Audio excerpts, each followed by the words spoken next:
Hi friends, welcome back. तो चलो देखते हैं नीतीश राणा इन चुनाव मंच। सर तन से जुदा तो चुन चुन कर मारेंगे हैं। नीतीश का सबसे फायर इंटरव्यू देखें। हमें तो ये नहीं पता नीतीश राणे ये कौन है। तो चलो वीडियो शुरू करते हैं। वीडियो शुरू करने से पहले अगर आप चैनल पर नए हो और आपने अभी तक सब्सक्राइब नहीं किया तो जल्दी से पहले सब्सक्राइब के बटन और बेल आइकन को क्लिक कर लो ताकि आपको हमारे सारे न्यू वीडियोस के नोटिफिकेशन मिल जाए जैसे हम अपलोड करें। अगर आपको वीडियो पसंद आता है प्लीज लाइक एंड शेयर। चलिए शुरू करते हैं। चुनाव मंच पर अब हमारे साथ एक ऐसे युवा नेता मौजूद हैं जो जहां आग न लग रही हो आग लगा दें और जहां आग लगी हुई हो घी डालकर उसे अच्छे से भड़का दें। अब आप सोच रहे होंगे ऐसा हम क्यों कह रहे हैं। उनके बयान आपको सुनवाएंगे, आप खुद ब खुद जान जाएंगे। सबसे पहले स्वागत कीजिए हमारे मंच पर नीतीश नारायण राणे जी का। ये जय श्री राम। मैं पहली बार देख रही हूँ, कौन है। मस्जिद में घुसकर चुन चुन कर मारेंगे। 24 घंटे के लिए पुलिस को छुट्टी पर भेज दो, हिंदू ताकत दिखा देंगे। जो हिंदुओं को तिरछी नजर से देखेगा वो फिर अपने अब्बा का चेहरा भी नहीं देख पाएगा और अगर कोई ओवैसी की जुबान काट कर लाएगा तो मैं इनाम दूंगा। शक्ल तो इनोसेंट नहीं, सब सही है। वापिस रिपीट करना है तो आपके शो पे भी बोल सकता हूँ। रिपीट भी कर सकते हैं, कोई डर वर नहीं है आपको। किस चीज का डर? हमारे हिंदू राष्ट्र में हिंदुओं को डरने की कोई जरूरत नहीं। मतलब हिंदू राष्ट्र हो गया देश? हिंदू राष्ट्र ही है। अच्छा, जहाँ 90% 90% लोग अगर हिंदू रहते होंगे तो हमारा देश हिंदू राष्ट्र ही है। तो फिर वारिस पठान अगर कहते हैं कि आप 2 टांगों पर आएंगे, मस्जिद में घुस जाइए, फिर आपको स्ट्रेचर पे भेजेंगे, तो वो भी सही कह रहे हैं। फिर ठीक है, जब एक दिन मस्जिद में जाऊंगा तो देखते किसके 2 टांग बाहर आते हैं उसके बाद। मतलब ये तो मर्यादित भाषा होती है नेता की, वैसी तो बिल्कुल नहीं लग रही आपकी। देखिए, एक्शन टू रिएक्शन है। अभी थोड़ी देर पहले वो आजमी जी भी यही कहकर गए थे, एक्शन पर रिएक्शन है। तो मतलब पुलिस अदालत सब छोड़ दें, एक्शन रिएक्शन ही कर लेते हैं।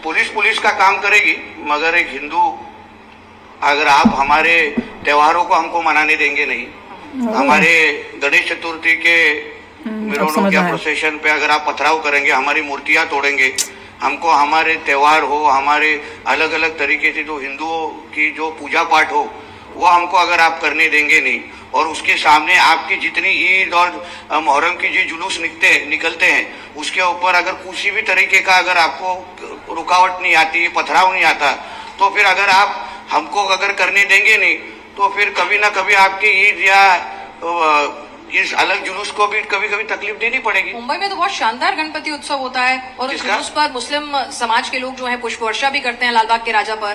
तो ऐसा तो हर जगह 5 उंगलियां बराबर नहीं होती। होते नहीं है, इसलिए जो बराबर उंगलियां हैं उन्होंने ये खराब उंगलियों को ठीक करना चाहिए। कैसे ठीक करेंगे? तो उनको समझाना चाहिए कि ये जो सर्वधर्म समभाव, ये गंगा जमुना तहजीब या तो भाईचारा, ये सब चीज ये हमारे हिंदू राष्ट्र में चलेगा नहीं। हमारे हिंदू राष्ट्र में हिंदुओं का पहला हित देखा जाएगा और उसके बाद बाकी सबको। तो देश संविधान से चलेगा या हिंदुओं के हिसाब से? इसलिए बोल रहा हूँ, डॉक्टर बाबा साहेब अम्बेडकर जी के संविधान में ही लिखा है सबको अगर हक देना है, जैसे हमको सिखाया जाता है ना, वैसे उसी तरीके के जो हमारे त्योहारों पे पत्थर डालते हैं, जो अलग अलग चीजों से हिंदुओं को तकलीफ देते हैं। अभी इस तरीके की सिचुएशन आ गई है कि अभी आपने कुछ हफ्ते पहले नाला सोपारा के एक सोसाइटी के अंदर हिंदुओं को बोला गया कि तुम नवरात्र का डांडिया नहीं कर सकते, अपने नवरात्रि की पूजा पाठ नहीं कर सकते। अच्छा, मतलब अभी सोसाइटी में आ गए हैं, कल हमारे घर के अंदर की पूजा हमको करने नहीं देंगे। इस तरीके का अगर हम सिर्फ हिंदुओं ही सहन करना चाहिए, हिंदुओं ने अगर इस बारे में कुछ कहना नहीं चाहिए, और बाकी इनके ऊपर अगर कुछ आएगा, अगर इनके मोहम्मद पैगंबर के ऊपर हम कुछ भी कहेंगे, मगर ये हमारे गणेश बाप्पा के ऊपर कुछ भी करेंगे, या हमारे हनुमान जयंती सेलिब्रेट करने नहीं देंगे, या हमारे रामनवमी के प्रोसेशन चलने नहीं देंगे, तो हम चुप बैठना चाहिए। मगर इनके मोहम्मद पैगंबर के ऊपर कुछ भी बोला तो फिर इनको मिर्ची लगती है। तो जैसे अगर आप उनकी अपेक्षा है कि हम सहन करें तो फिर उन्होंने भी सहन करना चाहिए, फिर हम भी बोले। तो इसलिए मैंने शुरुआती में आपको कहा ये एक्शन टू रिएक्शन है, उतनी ही बात है।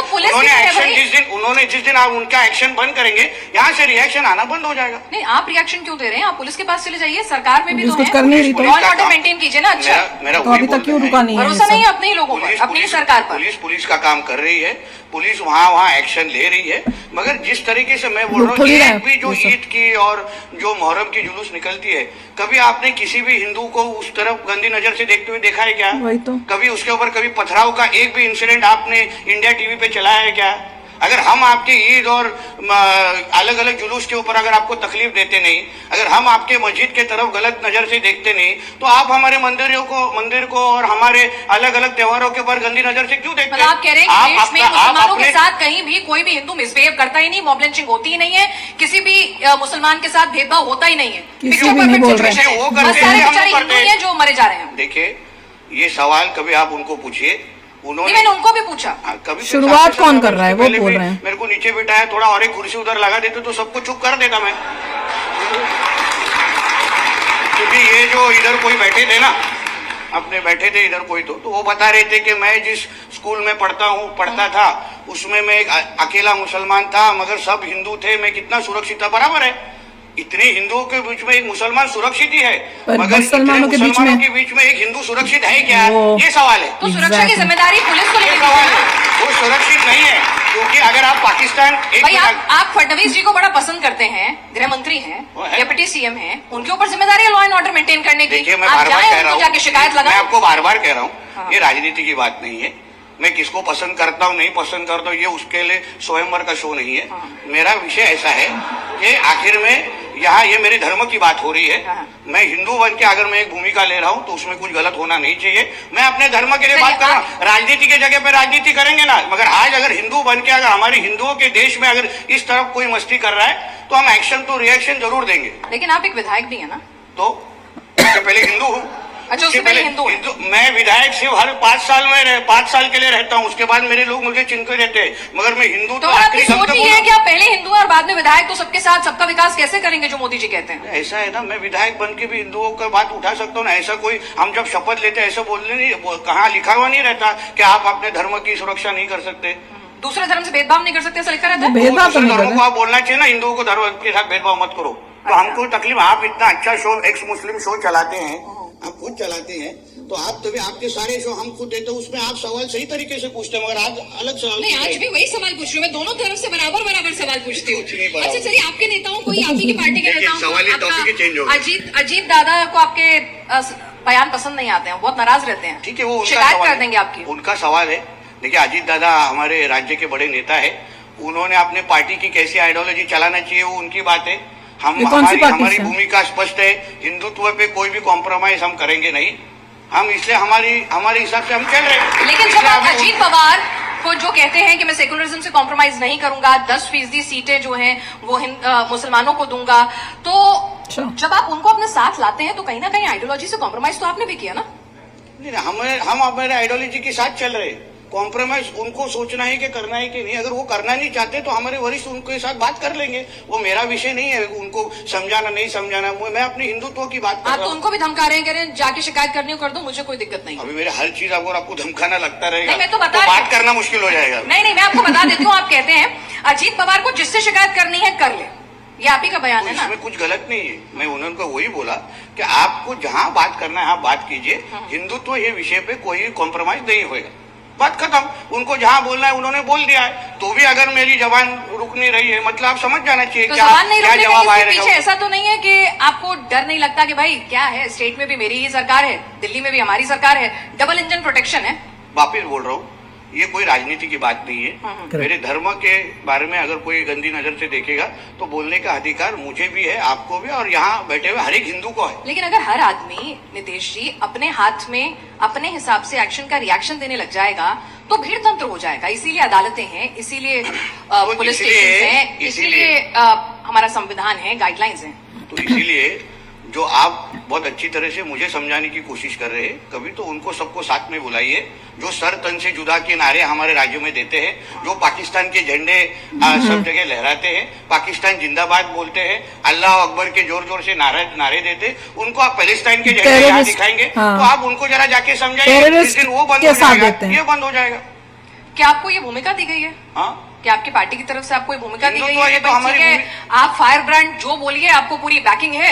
और मेरे ऊपर अभी 34 FIR हो गया, इस तरीके की बैकिंग हर किसी को ना मिले। पर एक्शन तो नहीं हो रहा ना? एक्शन हो रहा है, इन्वेस्टिगेशन हो रहा है। कांग्रेस तो कहती है कि आपको देवेंद्र फडणवीस जी का साथ है, दरअसल आपके बयानों के पीछे वही है, क्योंकि वो चाहते हैं कि पोलराइज पॉलिटिक्स हो और हिंदुत्व पर राजनीति हो। देखिए, कांग्रेस ने हमेशा तुष्टीकरण की राजनीति की है, उनको तभी बुरा लगता है या तभी जब भी कोई पाकिस्तान के खिलाफ कोई बोलता है, उनको तभी बुरा लगता है जब भी कोई धारावी में कोई मस्जिद तोड़ने जाता है। मगर कांग्रेस को मंदिर कोई तोड़ने जाता है तभी कांग्रेस वालों को पत्थरबाजी होते तब कुछ बोला है कांग्रेस? तभी आपने देखा है कभी किसी हिंदुओं के ऊपर अत्याचार हो रहा है और कांग्रेस ने जाके उनके बाजू से बात की, तभी उनको मिर्ची लगती नहीं है। और आपको जो मुसलमानों के खिलाफ होता है, उन्हें मकान नहीं मिलता, उनकी मॉब लिंचिंग हो जाती है, आपको मिर्ची लगती है? मिर्ची का कलर ही हरा रहता है, इसलिए उनको बराबर से लगती है वो। और आपका भगवा? हाँ, आपका भगवा पूरा खून ही भगवा है। हाँ, खून ही भगवा। आपके पास इंजेक्शन है तो मंगाइए। अच्छा, लाल नहीं है? लाल नहीं, भगवा है प्योर। अच्छा, ये बताइए कि अगर इस तरह से बात हो, हमारा क्या है? आप विधायक भी हैं, अब आप सिर्फ एक नेता भर नहीं रह गए हैं, आपकी जिम्मेदारी होती है, अपनी कॉन्स्टिट्यूंसी के लिए जिम्मेदारी होती है, अपने लोगों के प्रति जिम्मेदारी होती है। तो अगर एक इस तरह की सोच का विधायक हमारे बीच होगा तो कैसे भरोसा होगा कि भाई ये सबके साथ समान व्यवहार करेगा, सबको साथ लेकर चलेगा? अरे क्या आपको उल्टा समान मेरा व्यवहार? प्रशंसा करनी चाहिए कि ऐसा एक विधायक हमारे महाराष्ट्र में है जो हिंदुओं की बाजू ले रहा है। नहीं, ऐसे आप महाराष्ट्र तो में उल्टा उल्टा प्रश्न मुझे पूछ रहे हैं। और मैं 2 बार चुन के आता हूँ, लोगों के बीच में चुन के आता हूँ, बैकडोर एंट्री नहीं लेता मैं।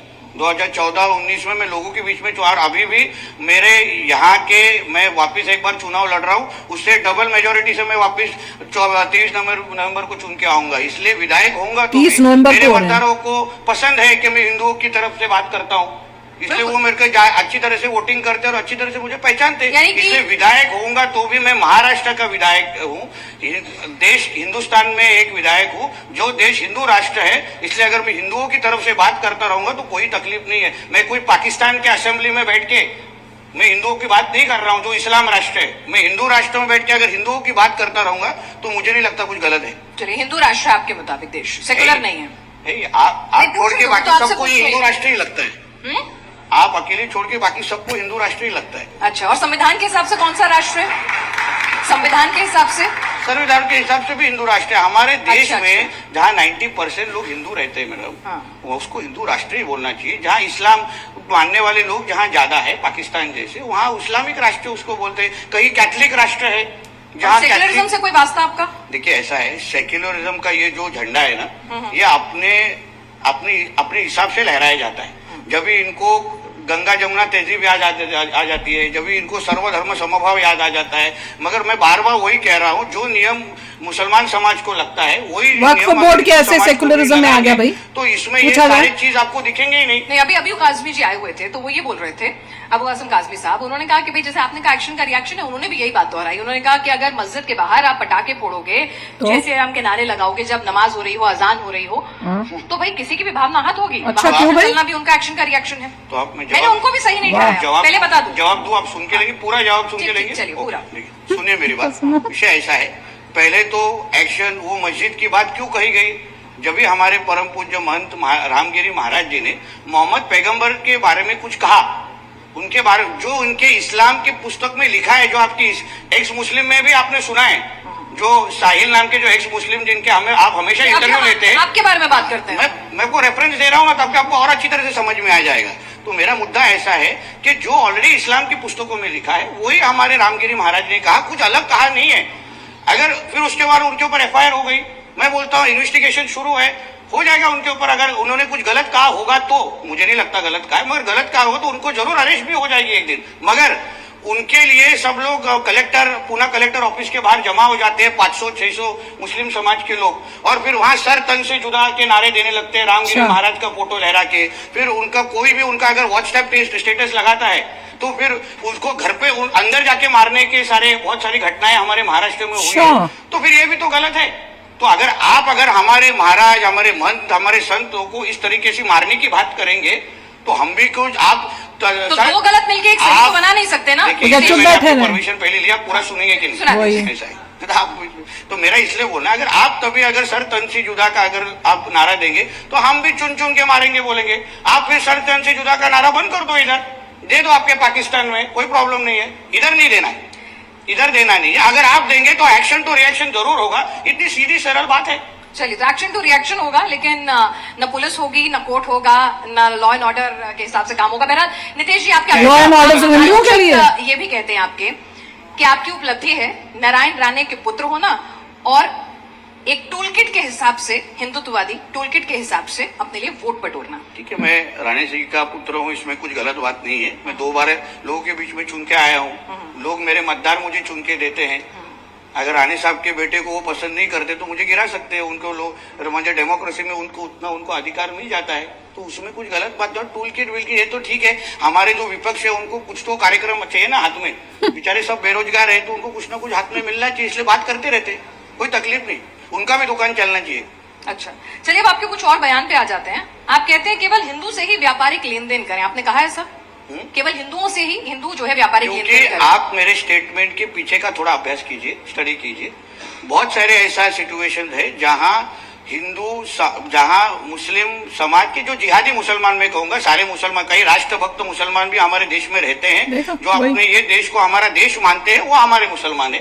मगर कोई ऐसे जिहादी मानसिकता के मुसलमान है जो व्यवहार वो सिर्फ मुसलमानों के साथ ही व्यवहार करेंगे, और वो जो पैसा वो उधर से कमाए वो जिहाद के लिए इस्तेमाल करते हैं। ऐसे बहुत सारे केसेस हमारी नजर पे आए हैं, उसका हमने स्टडी किया है, इसलिए मैंने कहा है कि अभी हमारी दिवाली आ रही है, हिंदुओं से अगर इलाज तो डॉक्टर भी पहले देखे कि मुस्लिम है कि हिंदू है, पढ़ाई शिक्षक भी पहले देखे हिंदू है कि मुस्लिम है, ऐसे ही करेंगे फिर तो अच्छी तरह से अपनी इकोनॉमी भी बढ़ जाएगी और अपने इधर क्राइम भी कम हो जाएगा। चलिए रितेश जी, जनता बेहतर जानती है कि आपको की जो ये सोच है उनको कितनी वाजिब लगती है। आप चुनाव मंच पर हमारे साथ इस चर्चा में शरीक हुए, आपका बहुत बहुत शुक्रिया। धन्यवाद। भाई बात तो काफी ठीक हो रही है, वो ये बोलने की कोशिश कर रहे हैं कि अगर तुम अटैक करोगे तो उसका तुम्हें जवाब भी मिलेगा। ये नहीं कि तुम्हारा अटैक तुमने किया, हम लोग जो जिस पे अटैक हो रहा है वो बस सहता रहे। मुझे लॉरेंस बिश्नोई उसमें दिख रहा था। सबसे बड़ी प्रॉब्लम ये हुई थी कि जब लोगों ने वोटिंग की है, वही मैं बोलने वाली थी, उन्होंने सिर्फ अपने रिलीजन वालों के लिए वोट की प्रॉब्लम यहाँ हो गई। लोगों ने सोचा कि अगर आप भला कर रहे हैं, आप सबका भला कर, मोदी जी ने, बीजेपी ने यही सोचा, मोदी जी ने सबका भला किया। बीजेपी जब बोल रही थी कि 300 पार होगा, वो यही सोच के बोली ना, ये था कि हमने हर इंसान का भला किया, चाहे वो हिंदू हो चाहे मुस्लिम हो, बिना फर्क नहीं पड़ा क्या रिलीजन है। हमने घर देने से तो हमने ये नहीं देखा कि हिंदू को दे, हमने हिंदू को भी दिए, मुस्लिम को भी दिए। वोटिंग भी उसी तरीके से होगी और जबरदस्त वोट आएगा, पर नहीं हुआ। फिर उनको शॉक लगा देखकर कि एक लोगों ने सिर्फ रिलीजन देखा और अपने लोगों को, अपने लोगों को जिनको उनको था, अपने भी नहीं कह सकते, उन्होंने देखा कि मेरा रिलीजन ये है, मैंने इसका भी ये रिलीजन है, तो मैं इसी को दूंगा, मुझे फर्क नहीं पड़ता तुमने मेरे लिए क्या किया। उससे जो इतना बड़ा शॉक लगा है बीजेपी को कि अब जो है उसमें से कई आंसर्स आ रहे हैं। एक आंसर हो रहा है, अगर अगला बंदा जो करता है तुम्हें भी वो करना है, प्योर पॉलिटिक्स हो रही है।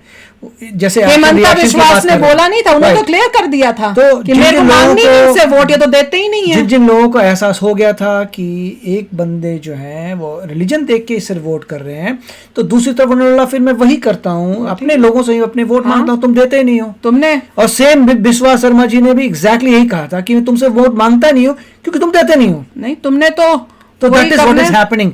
अगर सभी लोग एजुकेटेड होकर देखें, जो अच्छा इंसान है, अच्छा काम कर रहा है, इररिस्पेक्टिव रिलीजन उसे दें, देयर लाइफ डिफरेंट हो जाएगी। मगर अनफॉर्चुनेटली अब पोलराइजेशन की बात हो रही है, पोलराइजेशन हो रहा है क्योंकि एक टाइप के लोग जो हैं वो एक को ही देते हैं, दैट इज अ प्रॉब्लम। तभी तो मोदी जी हारे, बीजेपी हारी है, उन्होंने काम नहीं देखा, उनके लिए रिलीजन सबसे ज्यादा इंपॉर्टेंट, उतने वोट नहीं मिले जितने मिलने चाहिए। बिल्कुल, और उन्होंने खुद वो बोल रहे हैं। अभी इवन सलमान खान के केस में जो है, कितने मुसलमानों की इंटरव्यू आई है, वो कहते हैं कि हम सलमान को सपोर्ट इसलिए करें क्योंकि वो मुस्लिम है। तो प्रॉब्लम कहते हैं कि अगर कोई टेररिस्ट, उनकी तो इतनी हद थी कि अगर कोई टेररिस्ट भी है मुसलमानों का, हम उसको सपोर्ट करेंगे।